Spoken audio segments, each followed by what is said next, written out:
വളരെ പ്രധാനപ്പെട്ട പ്രതികരണമാണ് നടിയാക്രമിക്കപ്പെട്ട കേസിലെ അതിജീവിത അവരുടെ ഇൻസ്റ്റാഗ്രാം അക്കൗണ്ടിലൂടെ പങ്കുവച്ചിരിക്കുന്നത്.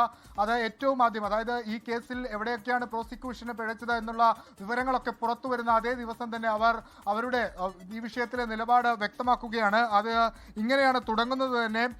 വെളിച്ചത്തിന്റെ ഒരു നേരിയ ഗണിക ഈ വിധിയുമായി ബന്ധപ്പെട്ട് കാണുന്നു. അത് പറയാൻ കാരണം 1 മുതൽ 6 വരെയുള്ള പ്രതികൾക്ക് ശിക്ഷ ലഭിച്ചിട്ടുണ്ട്. ആ പശ്ചാത്തലത്തിലാണ് അത്തരത്തിലൊരു പ്രതികരണത്തിന് അവർ തയ്യാറായത്. അപ്പോഴും ഒരു പൂർണ്ണ നീതി ലഭിച്ചിട്ടില്ല എന്ന് അവർ തന്നെ വ്യക്തമാക്കുകയാണ്. പ്രതികൾ ശിക്ഷിക്കപ്പെട്ടത് വേദനാജനകമായ യാത്രയുടെ വെളിച്ചത്തിന്റെ ഗണികയായി കാണുന്നു.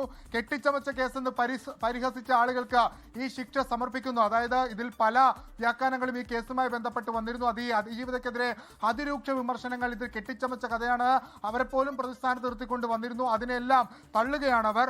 വിധി പലരെയും നിരാശപ്പെടുത്തി കാണും, എന്നാൽ തനിക്കതിൽ അത്ഭുതമില്ല എന്ന് പറയുന്നത് വിചാരണ കോടതിക്കെതിരെയുള്ള ഒരു പോയിന്റായി കണക്കാക്കാം. പൾസർ സുനി തന്റെ ഡ്രൈവറാണ് എന്ന് പലരും ചിത്രീകരിച്ചു, പലരും പറയാൻ ശ്രമിച്ചു. പക്ഷേ അതങ്ങനെയല്ല എന്നിപ്പോൾ തെളിഞ്ഞിരിക്കുന്നു. അതൊരു ശുദ്ധ നുണയാണ് എന്ന് മനസ്സിലാക്കുന്നു.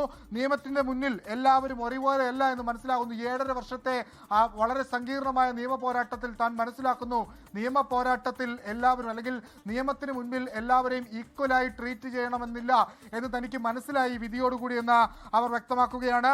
എന്തുകൊണ്ട് വിചാരണ കോടതിയിൽ വിശ്വാസം നഷ്ടമായി എന്നുള്ള കാര്യവും അക്കമിട്ടവർ നിർത്തുന്നുണ്ട്. നേരത്തെ അതുമായി ബന്ധപ്പെട്ടുള്ള വിവരങ്ങളൊക്കെ പുറത്തു വന്നതാണ്. അത് കുറച്ചുകൂടി ക്രിസ്പായി അവർ പറയുകയാണ്. തന്റെ മൗലിക അവകാശങ്ങൾ പോലും വിചാരണ കോടതിയിൽ സംരക്ഷിക്കപ്പെട്ടില്ല.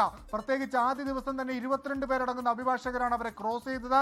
ഈ സ്വകാര്യ അല്ലെങ്കിൽ ഇൻ ക്യാമറ പ്രൊസീഡിങ്ങിന്റെ അടിസ്ഥാന തത്വം പോലും, സ്വകാര്യതയുടെ അടിസ്ഥാന തത്വം പോലും അവിടെ ലംഘിക്കപ്പെട്ടു എന്ന് അന്ന് തന്നെ അവർ വ്യക്തമാക്കിയതാണ്. വിചാരണ കോടതി മാറ്റണം, അല്ലെങ്കിൽ ജഡ്ജിയെ മാറ്റണം എന്നൊക്കെ അവർ ആവശ്യപ്പെട്ടത് നമുക്ക് കണ്ടതാണ്. വിചാരണ കോടതിയിൽ തന്റെ പബ്ലിക് പ്രോസിക്യൂട്ടർമാർ തടവിലാക്കപ്പെട്ട പോലെയായിരുന്നു എന്നവർ പറയുന്നു. ഈ കോടതിയിൽ നിന്ന് നീതി ലഭിക്കില്ല എന്ന വിചാരണ വേളയിൽ പബ്ലിക് പ്രോസിക്യൂട്ടർമാർ തന്നോട് പറഞ്ഞതായി അവർ വ്യക്തമാക്കുന്നുണ്ട്. ഏറ്റവും ഒടുവിൽ മെമ്മറി കാർഡ് വിഷയത്തിൽ താനൊരു അന്വേഷണം ആവശ്യപ്പെട്ടപ്പോൾ ആ അന്വേഷണത്തിന് തനിക്ക് ഹൈക്കോടതി വരെ പോകേണ്ടി വന്നു എന്ന് അതിജീവിത വ്യക്തമാക്കുകയാണ്.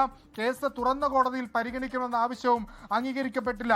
ന്യായമായ വിചാരണക്കായി ജഡ്ജിയെ മാറ്റണമെന്ന് താൻ ഹർജി നൽകിയപ്പോഴാണ് പ്രതിഭാഗം ഇതേ ജഡ്ജിയെ വേണമെന്ന് ആവശ്യമുയർത്തി തന്റെ സംശയങ്ങൾക്ക് ബലം നൽകിയതെന്ന് അതിജീവിത പറയുകയാണ്. വിചാരണ കോടതിക്കെതിരെയുള്ള വിമർശനങ്ങളും അവരുടെ അതൃപ്തിയും ഈ സോഷ്യൽ മീഡിയ പോസ്റ്റിൽ വ്യക്തമാക്കുന്നു.